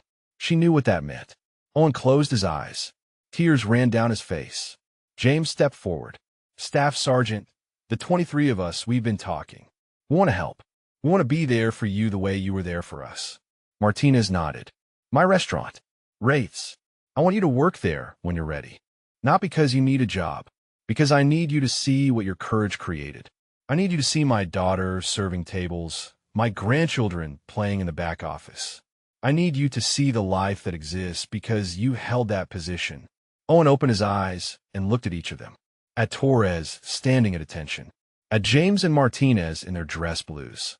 At Morrison with her laptop full of proof that his life mattered. At Sarah holding his medical chart. At Eddie in the doorway, another veteran who understood what it meant to be lost in the system and found again. 33.3472 degrees north, Owen said suddenly. His voice was stronger now, clearer. 43.7828 degrees east. Jolin District, Fallujah, November 2004. Operation Phantom Fury. He looked directly at Torres. I was Overwatch, 200 meters from a mosque. Second Force Recon. They went in to clear the building. Walked into an ambush. 23 Marines pinned down. I held position for 36 hours. 47 confirmed enemy kills. 0 friendly casualties. His hand touched his chest, where dog tags hung beneath the hospital gown. I'm Staff Sergeant Owen Michael Castellano. Call sign Wraith. And I'm still here, Colonel. Still trying. Torres saluted. Sharp. Perfect. The salute of one Marine honoring another. Welcome back, Staff Sergeant Torres said. Welcome back to the fight. The story broke 3 days later. A journalist from the San Diego Tribune had been doing a piece on VA hospital failures when she heard about Owen Castellano, about the decorated Marine who had been medicated into silence for 3 years because nobody bothered to verify his service, about the nurse who noticed a tattoo and started asking questions, about the 23 Marines who had been searching for the ghost who saved them. The headline read, "Marine Hero Found After 3 Years Lost in VA System." The article included Owen's Silver Star citation, photographs of James Chun and David Martinez in their dress blues, and a scathing indictment of Dr. Keller's failure to conduct basic due diligence. By noon, the hospital parking lot was filled with news vans. By evening, Owen's story was national news. Retired Marines from across the country started calling the hospital, asking about Wraith, sharing their own stories of force recon operations, demanding to know how this could have happened. Owen watched it all from his bed in Ward C with a mixture of disbelief and profound discomfort. He wasn't ready for this. Wasn't ready to be called a hero. Wasn't ready for strangers to know his name or his call sign or the fact that he had spent 3 years silent because the guilt of losing Elena had been too heavy to carry. Sarah found him staring out the window at the news crews below. His physical therapy was progressing slowly. He could sit up now without assistance, could stand for brief periods with a walker, but his body was still weak, still recovering from 3 years of immobility. "You don't have to talk to them," Sarah said gently. "You don't owe anyone an explanation." Owen shook his head slowly. "They're calling me a hero. But heroes don't give up. Heroes don't choose silence when people need them to speak." "You were drowning," Sarah said, "in grief, in guilt, in a system that failed to see you as anything except a problem to be medicated into submission. That's not giving up. That's surviving the only way you knew how." A knock on the door interrupted them. Eddie stood there with another veteran, a woman in her 50s wearing a Navy ball cap. She had scars on her arms, the kind that came from self-harm, and her eyes held the particular wariness of someone who had fought demons that lived inside her own mind. "Staff Sergeant," Eddie said, "this is Lieutenant Commander Rebecca Walsh. Retired. She runs a reintegration program for combat veterans. Nova Burea Ukragi. No paperwork. Just veterans helping veterans." Rebecca stepped forward. Her voice was direct, no nonsense. The voice of someone who had been where Owen was and found a way back. "I'm not here to thank you for your service, Staff Sergeant. I'm here to tell you that what happened to you happens to too many of us. We come home broken. The system medicates us instead of healing us. We get lost in hospital beds and homeless shelters, and nobody bothers to look past the surface to see who we really are." Owen listened silently. "But you're not lost anymore," Rebecca continued. "You've been found. And now you have a choice. You can stay in this bed and let the guilt win. Or you can get up and help us fix the system that failed you. Help us make sure no other veteran gets buried the way you were buried." "How?" Owen asked. His voice was rough, uncertain. "I can barely stand. Barely remember how to be a person instead of ghost." Rebecca smiled slightly. "Then we start there. We teach you how to stand, how to walk, how to live in a world where Elena isn't waiting at home." She paused. "I lost my husband in Afghanistan. I came home and couldn't function, couldn't sleep, couldn't look at my kids without seeing him. The VA gave me pills, lots of pills, and those pills almost killed me. What changed?" Owen asked. "Another veteran," Rebecca said. "Someone who had been where I was. Someone who told me that surviving wasn't betraying the dead, that living, really living, was how we honored them." She looked directly at Owen. "You saved 23 Marines. But how many more veterans are sitting in beds like yours right now, medicated into silence, waiting for someone to notice them? How many are on the streets because the system failed them? How many are one bad day away from giving up completely?" Owen's hands gripped the bedsheets. "I'm not a therapist. I'm not a social worker. I'm a broken Marine who spent 3 years hiding from reality. You're a Marine who held a position for 36 hours when everyone else said it was impossible," Rebecca corrected. "You're a Marine who saved 23 lives by refusing to quit. And you're exactly the kind of Marine who can reach the veterans the system has given up on. Because they'll look at you and see themselves. And they'll know that if you came back, maybe they can too. Before Owen could respond, another knock came. Colonel Torres entered with a folder in his hand and an expression that was equal parts anger and determination. Staff Sergeant Torres said, "I've completed a preliminary review of Ward C patient files. Do you know how many veterans in this facility were admitted with claims of elite military service? Claims that Dr. Keller diagnosed as delusional without verification?" Owen shook his head. 17, Torres said. His voice was tight. 17 veterans currently medicated for grandiose delusions about their service. And I just started pulling their actual records. 3 were Special Forces. 2 were SEALs. 1 was Delta. All of them have legitimate service records. All of them were telling the truth. And all of them have been medicated into silence for months or years because it was easier to assume they were lying than to verify their stories. The room went absolutely silent. Sarah felt sick. Eddie's hands clenched into fists. Rebecca's face hardened with barely controlled rage. "What happens now?" Owen asked quietly. Torres set the folder down on Owen's bedside table. "Now we fix it. We pull every one of those veterans off inappropriate medications. We verify their service. We give them real treatment, real help, and we make sure this never happens again at any VA facility in the country." He looked directly at Owen. "And I want you to be part of it, Staff Sergeant. When you're ready, when you're strong enough, I want you to help train VA staff on how to recognize real combat trauma, how to verify service, how to see veterans as individuals instead of diagnostic codes and medication schedules." Owen stared at the folder. 17 veterans. 17 more ghosts lost in the system. 17 more men and women who had served their country and been betrayed by the institutions that were supposed to help them heal.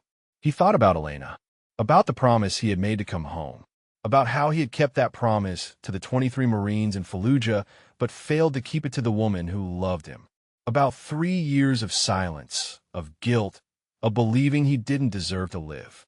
But maybe this was how he honored Elena, not by drowning in guilt, not by choosing silence, but by doing what he did best, holding a position, protecting people who couldn't protect themselves, being a shield between the vulnerable and the system that had failed them. Owen looked up at Torres, at Rebecca, at Eddie, at Sarah, all of them waiting, all of them believing he could be more than the broken Marine in bed 247. "All right," he said quietly. His voice was stronger now, more certain. "I'll help, but I have one condition." "Name it," Torres said. "We find all of them." Owen said, "Every veteran who's been misdiagnosed, every ghost lost in the system. We bring them back. All of them. No one left behind." Torres smiled. It was the smile of a Marine who had just heard the exact right answer. "Semper Fi, Staff Sergeant. No one left behind." Owen reached for the folder and opened it. 17 names. 17 stories. 17 lives that needed someone to notice them, to fight for them, to refuse to let them disappear into the bureaucratic void. He started reading, and for the first time in 3 years, Owen Castellano felt something other than guilt. He felt purpose. He felt the pull of a mission. He felt like maybe, just maybe, Elena would understand that this was how he came home. Not by returning to the life they had planned, but by using what he learned in the darkness to pull others into the light. Still here, he whispered to himself, still trying, still fighting. And this time, he wasn't fighting alone. The conference room at the VA hospital was packed. News cameras lined the back wall. Reporters filled the seats.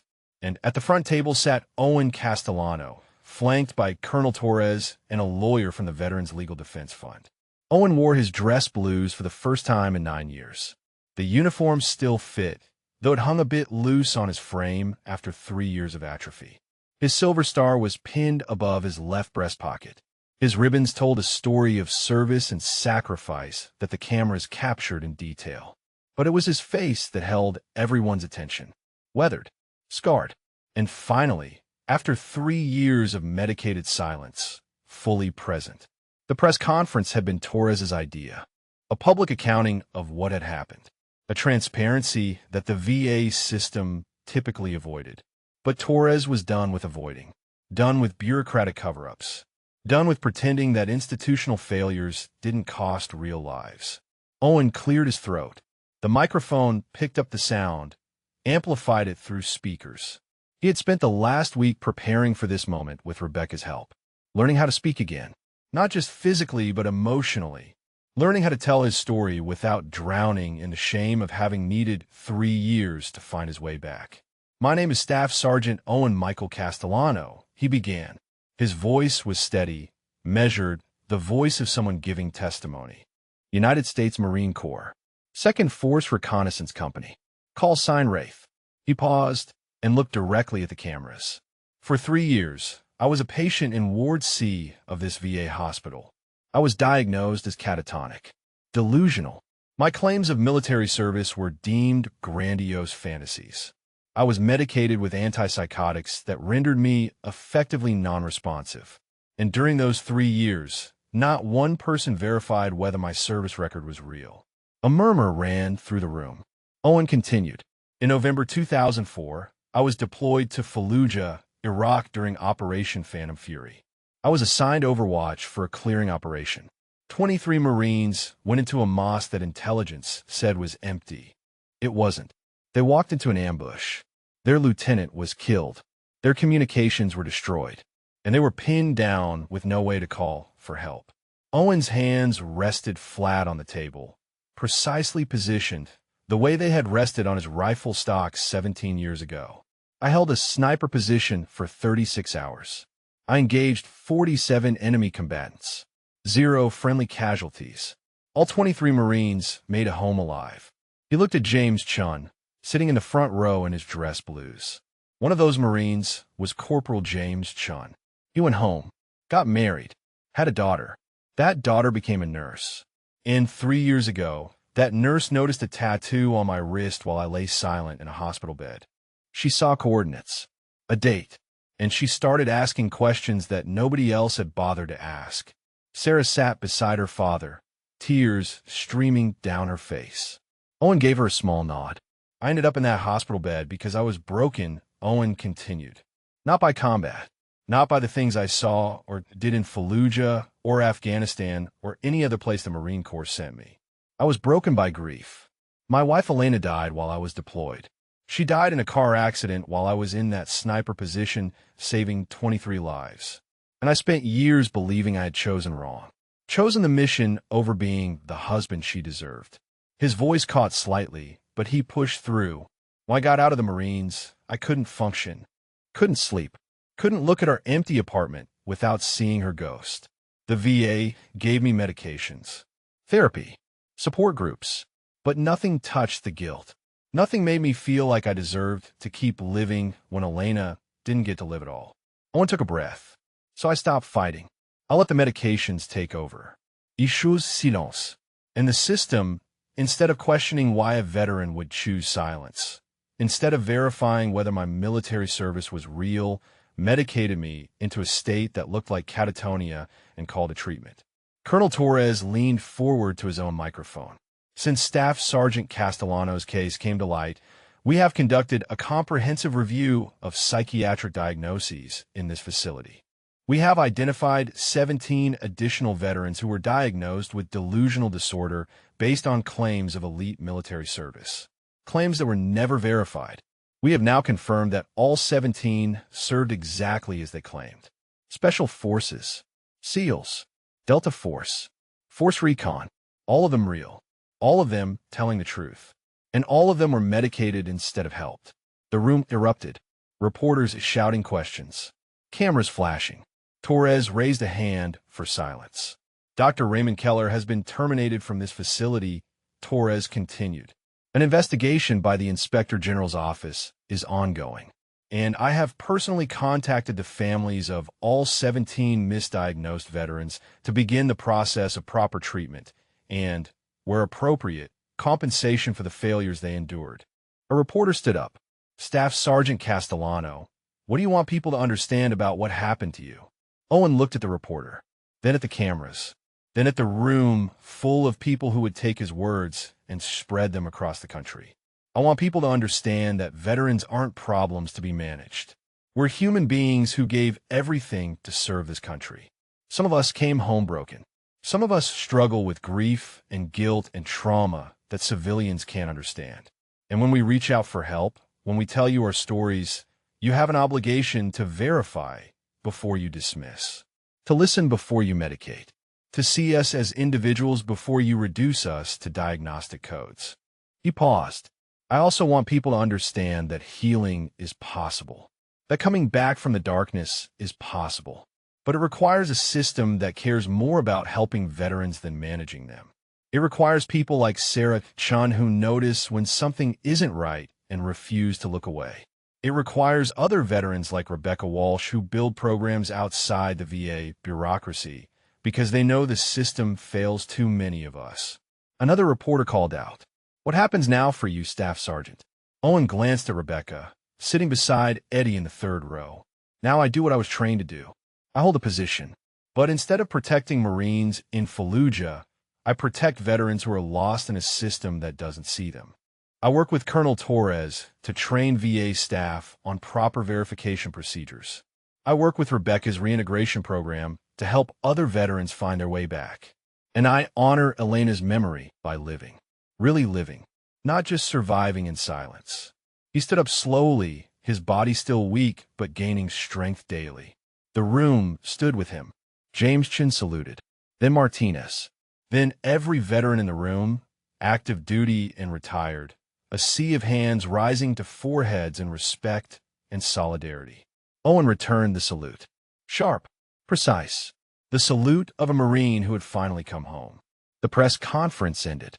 The cameras kept rolling as Owen shook hands with reporters, with veterans, with family members of the 17 who had been found. Each handshake was a connection. Each conversation a reminder that his story wasn't just about him.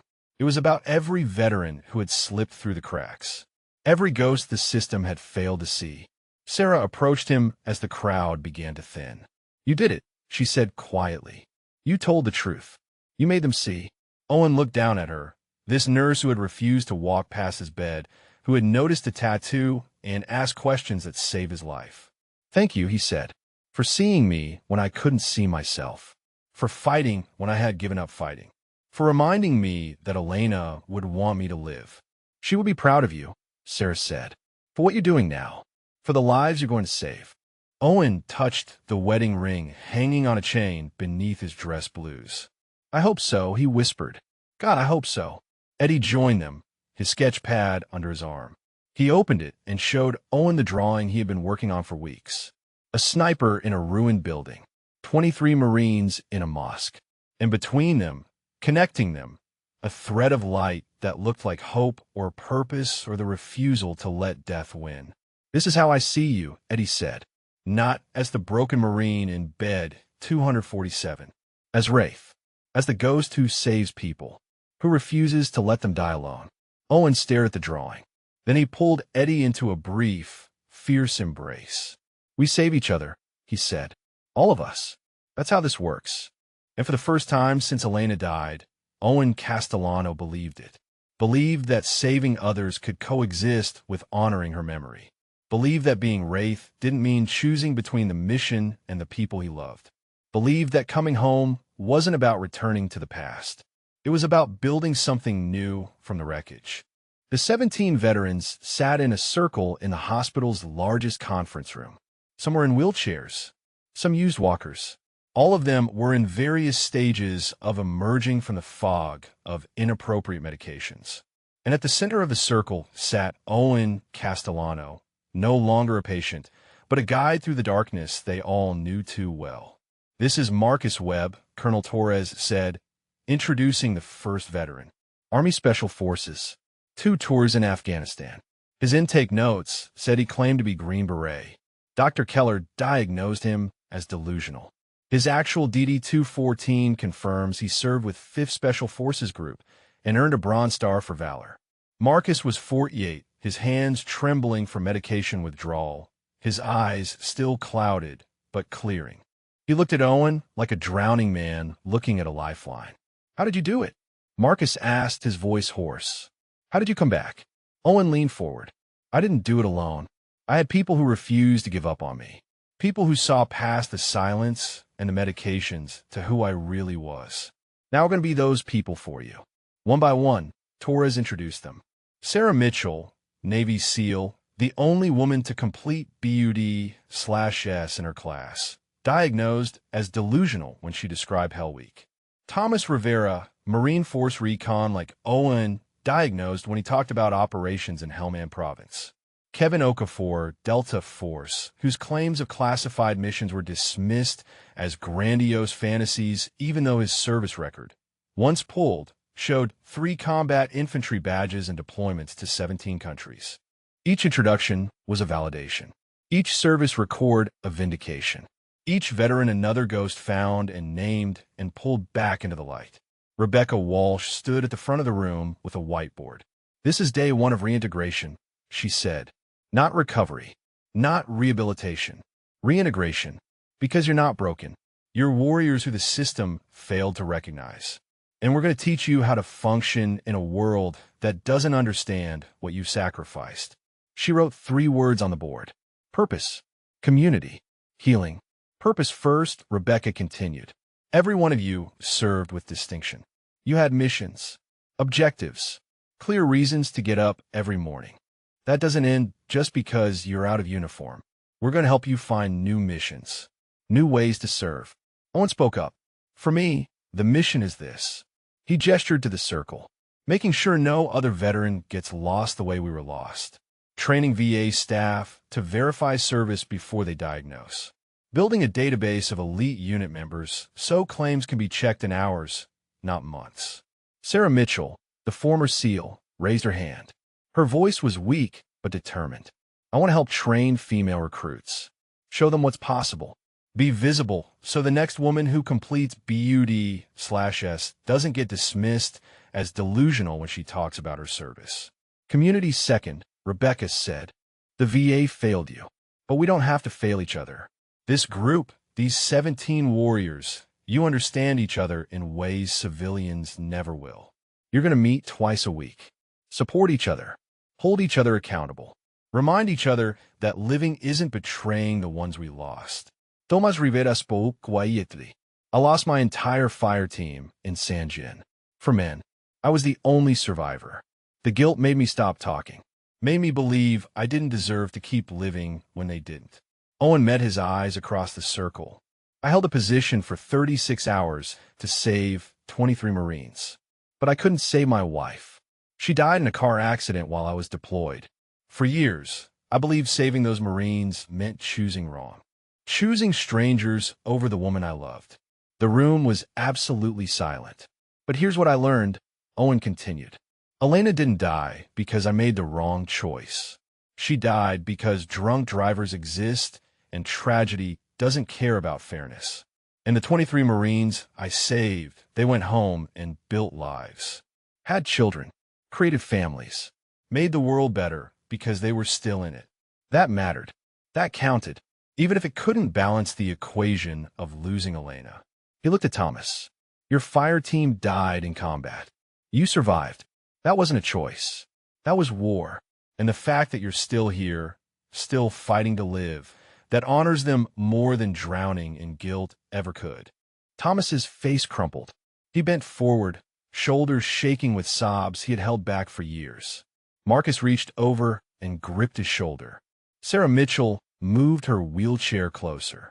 Kevin Okafor, the Delta operator who had spent 14 months medicated into silence, knelt beside Thomas and just stayed there.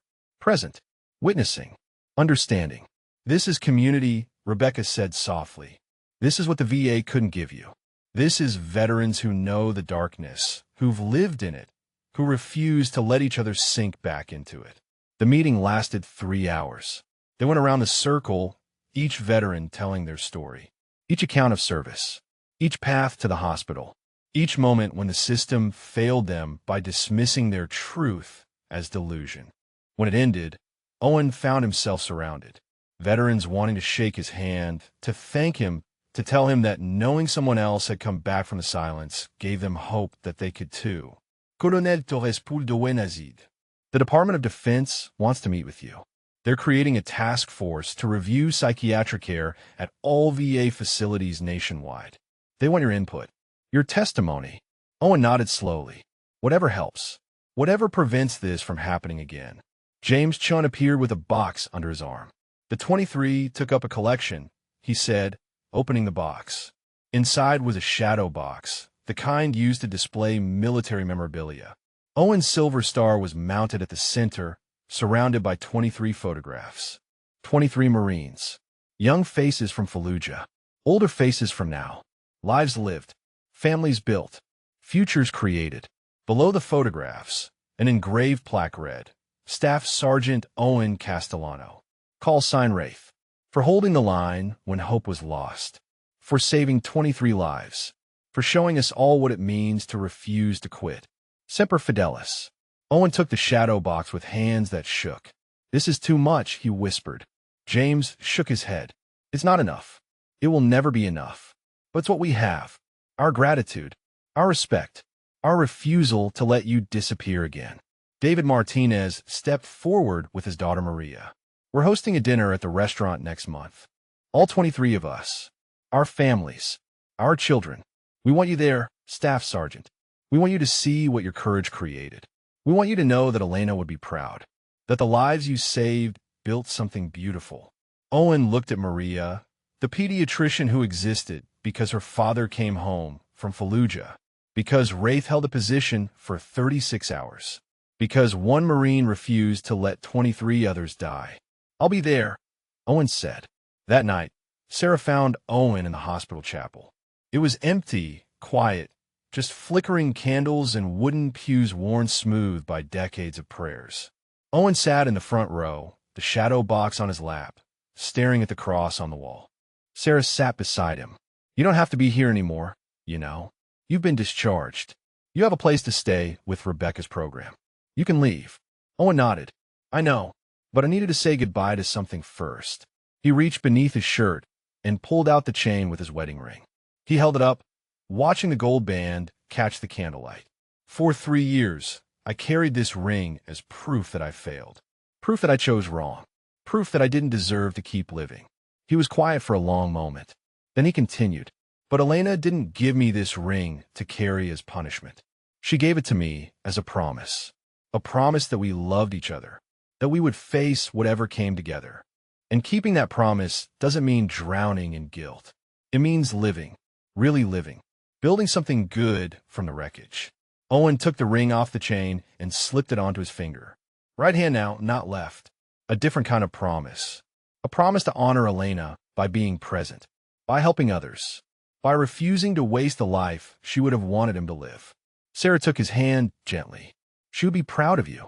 For what you did today. For the 17 lives you're helping to save. For becoming Wraith again, but in a new way. Owen looked at the photographs in the shadow box. 23 faces. 23 lives. 23 reasons to keep fighting. Still here, Elena, he whispered to the empty chapel. Still trying. Still honoring what you gave me. Still being the Marine you married. And for the first time since her death, Owen felt something close to peace. 6 months later, Owen Castellano stood in the dining room of Wraith's restaurant in downtown San Diego. The space was packed with Marines, their families, their children, their grandchildren. 23 tables arranged in a circle, each one representing one of the lives saved in Fallujah 17 years ago. Owen had gained back most of the weight he lost during 3 years of immobility. His body was stronger now, rebuilt through physical therapy and the kind of work that came with purpose. He worked 3 days a week at the VA hospital, training intake staff on proper verification procedures. 2 days a week with Rebecca's reintegration program, helping other veterans find their way back. And today, he was exactly where the 23 had asked him to be. David Martinez approached with a glass of wine. To Wraith, he said, loud enough for the room to hear. The man who held the line when hope was lost.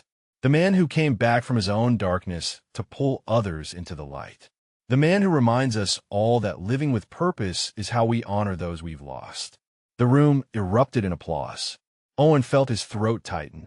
He had spent so many years believing he didn't deserve this. didn't deserve recognition or gratitude or the chance to be seen as anything except the man who chose saving strangers over being with Elena when she needed him. But Rebecca had taught him something during those long months of reintegration. Guilt was a choice, not the feeling of it that would always come, but whether he drowned in it or used it as fuel to do better, to be better, to honor Elena's memory by living the kind of life she would have wanted for him. That was a choice, and Owen chose to live. James Chin stood and tapped his glass. The room quieted. "My daughter Sarah is here tonight," James said, gesturing to where Sarah sat with her own family. "She's the nurse who saw a tattoo on a silent man's wrist and refused to walk away. Who asked questions when it would have been easier to accept the diagnosis. Who fought for a veteran the system had given up on." Sarah stood, embarrassed by the attention but glowing with pride. "I just did what anyone should do," she said. "I saw someone who needed help, and I refused to let him disappear." "You did more than that," Owen said, standing to face her across the room. "You gave me back my life. You reminded me that being seen matters, that being heard matters, that every veteran deserves someone who will fight for them the way you fought for me." He pulled an envelope from his pocket. "This is a letter from the Secretary of Veterans Affairs. The VA is implementing new protocols nationwide. Every claim of elite military service must be verified within 72 hours. Every veteran in psychiatric care must have their service record pulled and reviewed. And every facility must have at least one staff member trained in recognizing the signs of institutional failure versus actual psychiatric crisis." The room erupted again. Owen held up a hand. "It's not enough. It will never be enough to make up for the veterans who were lost before we caught this. But it's a start. And it happened because Sarah Chen saw a tattoo and refused to accept the easy answer." Thomas Rivera, the Force Recon Marine who had lost his fire team, stood up from his table. "6 months ago, I was in a wheelchair in Ward C, medicated into silence, believing I didn't deserve to live because my brothers didn't make a home." He paused, his voice thick with emotion. "Today, I work at a nonprofit helping Gold Star families. I counsel other veterans who lost their units. I live with purpose because Staff Sergeant Castellano showed me that surviving isn't betraying the dead. It's honoring them." One by one, other members of the 17 stood. Sarah Mitchell, the former SEAL, now training female recruits at Coronado. Marcus Webb, the Green Beret, running a wilderness therapy program for combat veterans. Kevin Okafor, the Delta operator working with the Inspector General's office to audit every VA psychiatric facility in the country. Each story was a testament. Each life reclaimed was proof that the system could be fixed, that veterans could come back from the darkness, that Owen's choice to step into the light had created ripples that touched hundreds of lives. Maria Martinez, David's daughter, approached Owen with a small child in her arms. "Staff Sergeant, this is my son. Your godson, if you'll accept. We named him Owen, after the Marine who saved his grandfather and made our whole family possible." Owen took the child carefully, this tiny human who represented the future, who existed because 17 years ago a Marine in a ruined building refused to quit. The baby grabbed Owen's finger with a grip surprisingly strong for someone so small. "Elena would have loved this," Owen whispered. "Would have loved seeing what came from that day in Fallujah. Would have loved knowing that her husband's courage created this. She knows," James said quietly, standing beside Owen. "Wherever she is, she knows. And she's proud." The dinner lasted hours. Stories shared, memories honored. Photographs passed around showing the progression from young Marines in Fallujah to middle-aged men and women with families and careers and lives built on the foundation of being saved. As the evening wound down, Owen found himself standing outside the restaurant with Eddie. Eddie had his sketch pad, working on a new drawing. This one showed the conference room at the VA hospital. 17 veterans in a circle. And in the center, not Owen alone, but all of them together. A community, a shield against the darkness. "You're getting good at this," Owen said, looking at the sketch. Eddie smiled. "I have good subjects. Warriors who refuse to stay down, who clawed their way back, and then turn around to pull others up." He looked at Owen. "That's the real story, you know. Not just that you were lost and found, but that once you were found, You made sure others wouldn't be lost.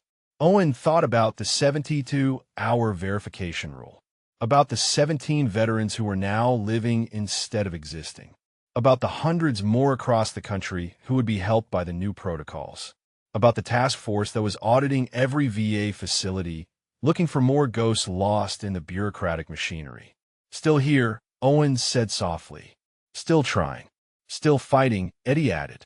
And this time, none of us are fighting alone. Sarah Chun joined them, her father beside her. We're starting a foundation, she said. The Wraith Foundation. To advocate for veterans, to fund verification processes, to make sure what happened to you never happens again. Owen shook his head in disbelief. You don't have to do that. Yes, we do, James said firmly. Because you held a position for 36 hours to keep me alive. And now, it's my turn to hold a position. To keep the system accountable. To make sure every veteran gets the help they earned. Owen looked up at the night sky. Stars scattered across the darkness like hope against the void. He thought about Elena. About the life they had planned. About the children they never got to have. About the future that was stolen by a drunk driver and bad timing. But he also thought about little Owen Martinez sleeping peacefully in his mother's arms inside the restaurant. About the 17 lives that were being rebuilt. About the changes rippling through the VA system. About the veterans who would be helped because someone noticed a tattoo and asked questions. This is how I come home. Elena, Owen whispered to the stars. Not to the life we planned, but to a life that honors what you gave me. A life that uses the darkness I walked through to light the way for others. He turned back to Sarah and James and Eddie, all of them waiting, all of them ready to fight alongside him. Let's get to work, Owen said. We've got more ghosts to find, more veterans to bring home, more positions to hold. And together, they walked back into the light. If this story moved you, if it reminded you that heroes can be found in the most unexpected places, that second chances are possible, that every person deserves to be seen and heard and fought for, then we'd love to hear from you. Drop a comment below and tell us about the quiet hero in your life. The person who held a position when you needed them most. The person who refused to let you disappear. Share this story with someone who needs to hear it. And remember, behind every humble face might be an extraordinary story of service and sacrifice. Thank you for watching.